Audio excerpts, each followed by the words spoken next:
pangyangu balaluku mamarau kanyo gaina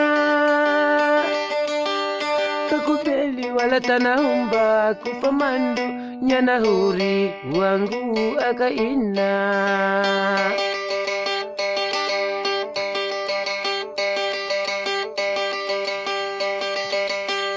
Gibauru bagatua dunia kai ama pareta kana hori nalawiti napapungu pahariana ibuku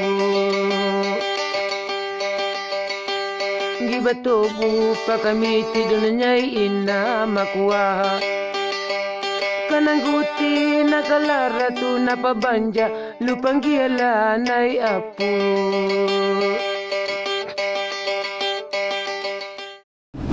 Pak Yory ini luar biasa, saya pribadi appreciate dengan ide yang cemerlang ya, bagaimana membuat Indonesia to the next level dalam level global. Tapi saya juga senang bahwa pemerintah kita saat ini benar-benar memperhatikan kearifan lokal, benar-benar ingin melestarikan budaya lokal, bahkan sampai diadopsi daripada pengalaman Pak Yory ini oleh Menteri Pendidikan dan Kebudayaan Indonesia. Bisa ceritakan nggak Pak, gimana ceritanya? Ya, jadi kalau Kementerian Pendidikan dan Kebudayaan itu mengadopsi program Rumah Asuh pada saat itu menjadi program Rumah Budaya. Dan itu juga di era kini juga masuklah program-program bantuan dari program-program Kemendikbud untuk juga melestarikan rumah-rumah adat atau juga membantu perguruan tinggi untuk ikut terlibat dalam studi akademis untuk pembangunan rumah-rumah adat melalui program Kedai Reka begitu. Jadi negara hadir ya. Tapi tidak hanya di Kemendikbud ya, tapi juga ada di Kementerian Pariwisata, bahkan di Kementerian PUPR ya. Oh gitu ya. Kementerian PUPR ini luar biasa sekali membangun segala macam infrastruktur. Tapi pada saat itu Pak Menterinya, Pak Basuki, dia mengundang saya untuk berbicara, kamu sedang buat apa? Saya paparkan mengenai aneka rumah-rumah adat. Habis itu Pak Bas ekspresinya sangat senang, seperti menemukan sebuah jawaban. Dan dia sampaikan, mulai sekarang Kementerian PUPR kalau membangun infrastruktur, nggak boleh cuma jadi beton. Itu luar biasa. Wow. Harus ada nilai budayanya dan harus jadi nilai tambah. Dan itulah yang dilakukan oleh Kementerian PUPR dalam membangun program-program, termasuk program-program dari arahan dari Bapak Presiden untuk membangun Bali Baru, yaitu KSPN, Kawasan Strategis Pariwisata Nasional. Itu semua dibangun dengan infrastruktur berbasis sosial karena misinya untuk masyarakat juga. Dan juga berbasis budaya kelokalan. Itu yang dilakukan. Bahkan PUPR juga masuk di dalam program-program pelestarian rumah-rumah adat. Ya, kita membangun sekitar 35 rumah gadang di Solok Selatan, Sumatera Barat. Membangun rumah gadang, dibangun seasli-aslinya. Gitu dengan melibatkan tukang tuwo. Terus kita membangun 2 desa adat di Pulau Samosir dan di Danau Tobas itu rumah-rumah Batak ya, rumah-rumah tradisional yang tadinya malah menuju perubahan menjadi beton, balik lagi ke rumah-rumah kayu. Dan itu menjadi formula baru juga tentunya buat Kementerian PUPR karena selama ini mungkin cara membangunnya ya lebih cepat dengan beton. Begitu ya. Tapi ternyata begitu membangun rumah kayu, para tukang tuwo ini maestro-maestro kita. Harus kita anggap dia adalah dosen, harus dianggap sebagai profesor. Kita nggak hanya punya profesor dari dunia akademis, tukang tuwo itu juga jangan dibiarkan punah. Kita harus belajar menukang, ya kan? Kita kan biasanya cuma belajar instruksi nyuruh-nyuruh aja, suruh nukang udah gigit jari semua, nggak ngerti ya. Padahal ilmu ketukangan kita yang luar biasa. Dan disitulah saya baru melihat, oh ya ternyata kalau kita lihat rumah adat kayak rumah Batak dan sebagainya nggak ada kuda-kudanya. Kenapa kita belajar kuda-kuda? Ternyata kuda-kuda tuh ilmunya datangnya dari Belanda. Semua strukturnya rigid. Nah ini kan pendidikan kita nih datangnya dari luar negeri ya, mindset siap pakai. Begitu lulus ya kita masuk ke dalam pembangunan dengan mindset industri. Gitu. Pak Youri, kalau kita ngelihat ya sebagai pendekar arsitek Nusantara, kalau kita ngelihat Indonesia sendiri, langsung to the point aja, IKN, ide dari presiden kita yang cukup wow, ide gile lah gitu ya, outside the box ya, pindahkan Jakarta yang udah mapan, semuanya ada, lalu in the middle of nowhere, ya kan? Kalimantan secara budaya berbeda dengan Jawa, secara resources jauh sekali, secara infrastruktur, waduh berapa puluh tahun lagi itu bisa jadi IKN. Bagaimana jujurnya pandangan daripada seorang arsitek Pak Youri sendiri? Jujur ya, kalau dilihat apa yang ada di IKN itu semua isinya problem. Yang ada problem, semua susah. Gak ada yang gampang. Tapi itu tantangan diberikan kepada kita orang Indonesia. Kapan lagi kamu punya kesempatan membangun ibu kota kamu sendiri? Saya melihatnya dari situ. Kenapa? Karena master plan IKN itu yang bikin juga arsitek Indonesia. Wow. Arsitek luar negeri udah ngantri, ya. Terus kemudian bangunan-bangunannya, gedung-gedungnya, yang bikin arsitek turun Indonesia juga. Arsitek dari luar negeri itu udah ngantri juga, nggak pernah dapat kesempatan. Terus kemudian materialnya harus ada TKDN, SNI, lokalan semua. Bahkan nanti ada faktor endemik daerah setempat. Ya, kapan lagi ada kesempatan orang Indonesia ini perlu di-push sampai ke limitnya untuk menghasilkan orang Indonesia baru yang tentunya siap lahir sebagai pencipta. Kalau dilihat problemnya, ya kalau bisa kita lari aja dari problemnya. Orang gak ada yang gampang di situ, susah. Tapi disitulah kita harus bisa melakukan terobosan-terobosan. Ini kesempatan diberikan kepada kita sendiri, orang Indonesia. Begitu. Jadi bayangan Mas Youri sendiri kalau ngelihat IKN nanti seperti apa? Narasinya udah bagus. Rimba Nusa, bukan rimba beton, ya. Jadi Rimba Nusa itu bagaimana ibu kota kita tuh nantinya bernuansa hutan. Ya, bagaimana nanti kita berkantor yang sangat modern, yang sangat futuristik, tapi ibu kota kita dekat dengan alam dan dekat dengan narasi budaya setempat. Bapak Presiden selalu memberikan pesan narasinya, kalau Kalimantan ya Kalimantan, begitu, narasi lokal gitu. Jadi kita galilah budaya-budaya yang ada di Kalimantan sebagai sumber inspirasinya begitu. Ya. Bagaimana material lokal kita bisa berjaya di situ? Karena ya kalau andesit semua datangnya dari Jawa, marmer ujung pandang datangnya dari Sulawesi. Bagaimana material dari Kalimantan? Apakah kita suruh nebang pohon? Nanti kena isu global warming lagi kan? Nah kita harus berpikir apa yang bisa diproduksi di situ? Tanahnya. Banyak orang melihat tanah ini bisa diolah menjadi tanah liat atau lumpur yang menjadi dinding bangunan.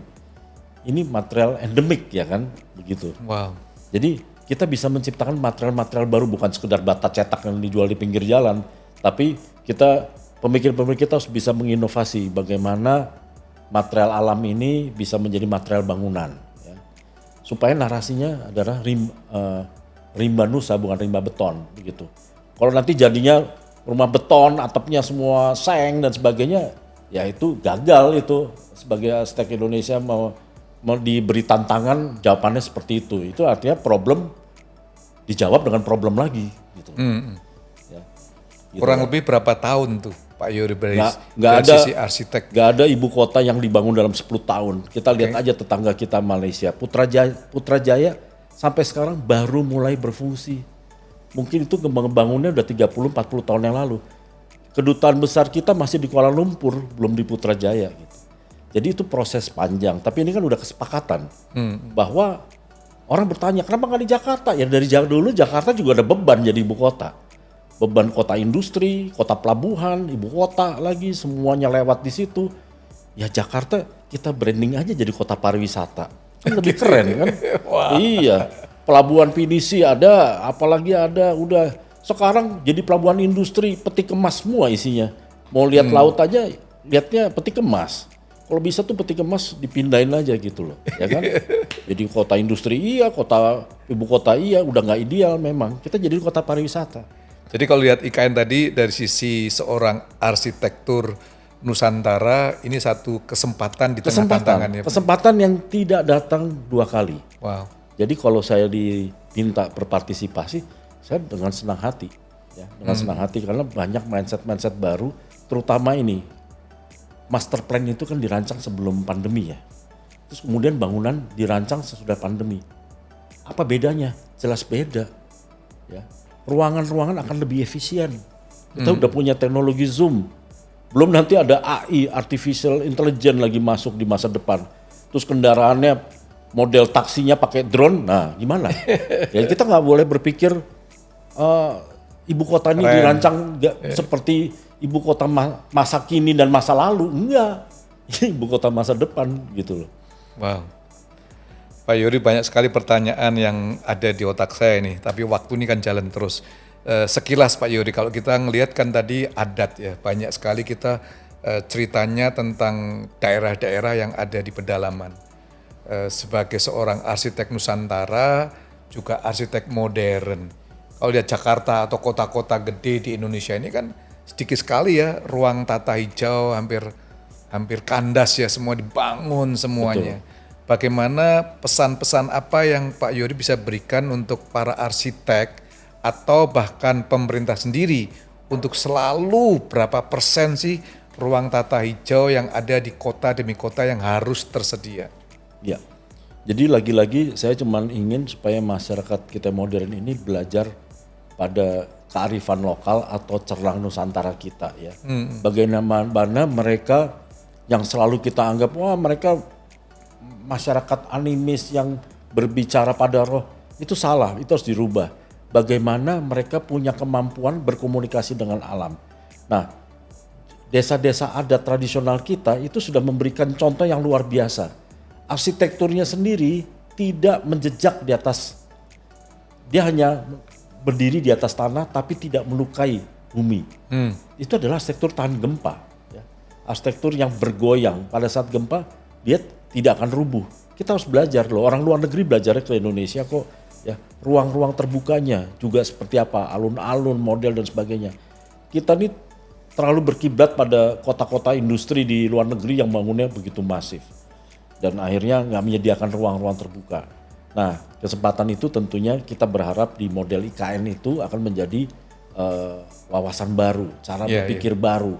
Ya, oleh karena itu tentunya jangan membangun IKN dengan cara berpikir kita yang selama ini terjadi gitu, membangun di tanah datar, ya itu tanahnya semua bergunung-gunung begitu. Jadi kalau tadi pertanyaan saya Jakarta nih ambil contoh ya, Pak Youri ya, bayangan Pak Youri bagaimana sih kita bisa mentata ulang dari sisi arsitektur supaya Jakarta ini kearifan lokalnya naik? Nah, saya ingin kembalikan Jakarta itu sebagai kota 2 musim. Apa itu kota dua musim? Apa itu kota 2 musim? Okay. Banyakin ruang terbuka. Banyakin ruang terbuka hijau, banyakin ruang terbuka hijau yang bisa berfungsi sebagai publik. Begitu.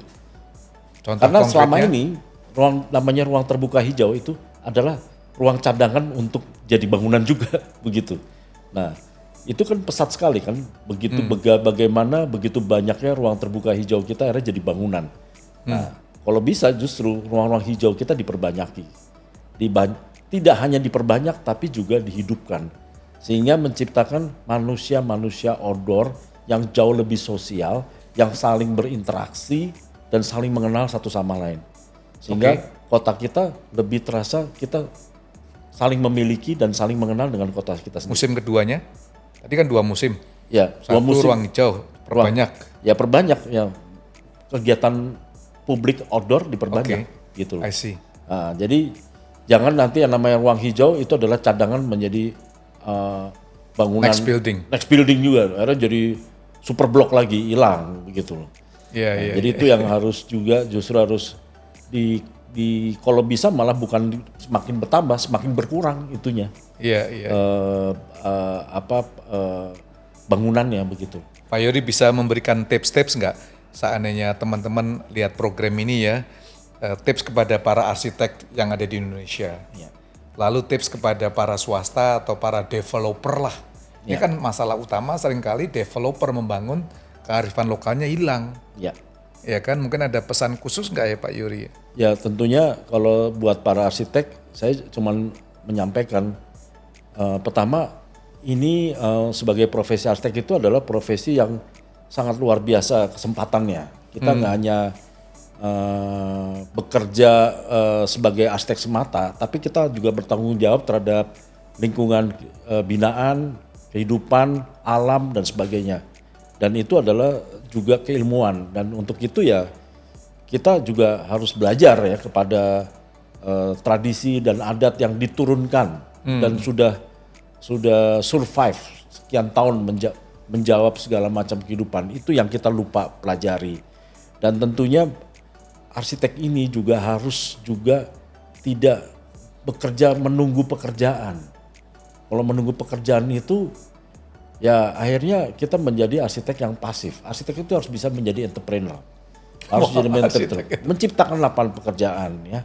Dan harus bisa berkomunikasi terhadap masyarakat yang ada di pelosok Nusantara. Kadang-kadang begitu arsitek udah dikasih program di pedalaman, mereka udah putus asa duluan, susah membangun bersama mereka. Tapi yang nggak ada, iya, bahan-bahannya susah. Betul itu. Nah tapi kalau itu menjadi tantangan bagi saya, kalau saya selalu menyampaikan kalau di daerah itu ada birokrasinya, ada dananya. Nah kita membantu pemimpin daerah kita untuk menerjemahkan visinya. Untuk menerjemahkan visinya butuh arsitek kok. Pesan untuk para developer Pak?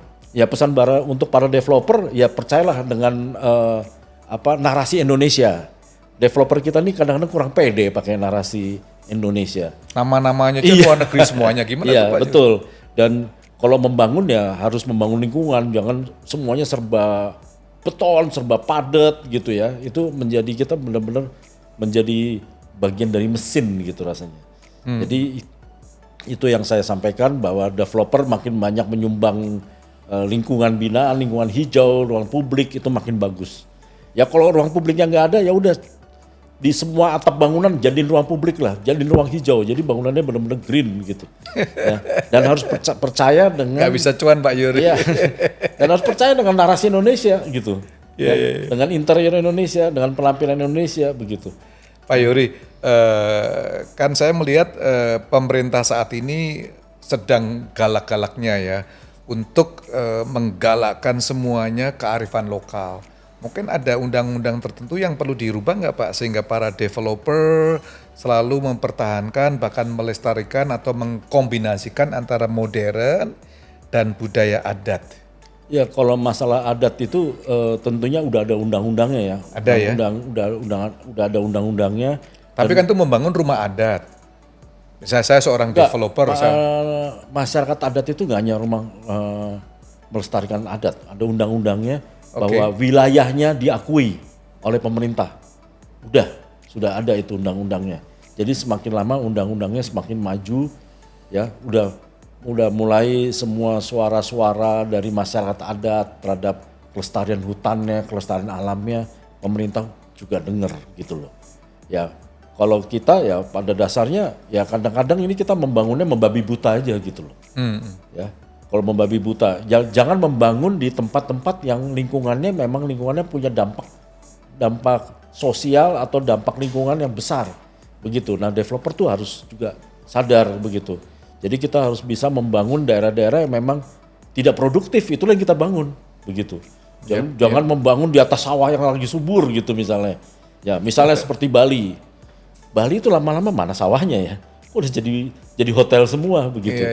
Padahal Bali tanpa sawah di mana Balinya begitu. Jadi kita harus punya etika juga di dalam diri kita sendiri gitu.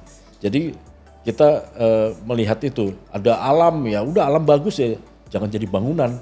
Mau nggak mau ya kita harus menerima hal itu yang ya tentunya sangat menyenangkan kalau developernya punya mindset cinta dengan arsitektur Indonesia, narasi Indonesia. Mudah-mudahan kita lebih banyak bisa bersinergi dan bagi saya tentunya sangat menyenangkan kalau kita bisa menjadi penemu ya, bisa menemukan formula-formula baru, ini sangat kaya kok. Yep, Opportunity-nya luar Wow. biasa kok. Ya. Wow. Kesempatan-kesempatan itu. Pak Yory hebat banget nih.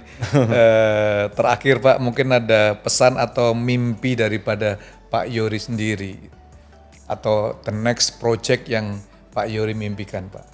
Ya, the next project ya kalau yang saya mimpikan ujungnya ya arsitektur Indonesia itu menjadi inspirasi buat dunia ya. Saya menemukan pada saat ini saya sedang merestorasi bersama Kementerian Pendidikan dan Kebudayaan situs Muaro Jambi. Situs Muaro Jambi itu adalah situs yang tercatat tertua di Indonesia. Di abad ke-7 itu sudah ada pendeta Buddha dari Cina sekolah di sana bernama Itsing. Ya. Dan di situ disampaikan kalau ingin belajar agama Buddha, belajarlah ke Muaro Jambi. Artinya apa? Indonesia zaman dulu tempat berguru begitu. Wow. Ya. Dan itu telah menghasilkan negara Buddha Tibet. Ya. Buddha Tibet asal usulnya dari sana. Dalai Lama sendiri yang bercerita. Dan juga Buddha yang ada di Jepang dan sebagainya. Jadi Indonesia menjadi tempat belajar. Jadi jangan malu kalau kita ingin menjadi negara yang menginspirasi, kita kembali dulu lah ke abad ke-7. Back to the future. Wah. Wah, Pak Yory terima kasih untuk waktunya. Banyak sekali inspirasi yang telah diberikan. Saya berharap Anda juga menikmati pembicaraan ini. Kalau mau belajar lebih dalam lagi tentang melestarikan rumah-rumah adat, langsung hubungin Pak Yory, Instagramnya Uma Nusantara. So, sukses selalu Pak Yory dan teman-teman arsitek di Uma Nusantara terus berkibar membangun Indonesia lebih indah, bahkan sebagai bangsa yang selalu memimpin dalam dunia budaya. Terima Amin. kasih Pak Jimmy untuk satu cerita untuk Indonesia. Thank you. Terima kasih Anda sudah menonton video ini. Jangan lupa untuk like, comment, share, dan juga nyalakan lonceng notifikasi untuk cerita-cerita yang akan datang di dalam Satu Cerita untuk Indonesia.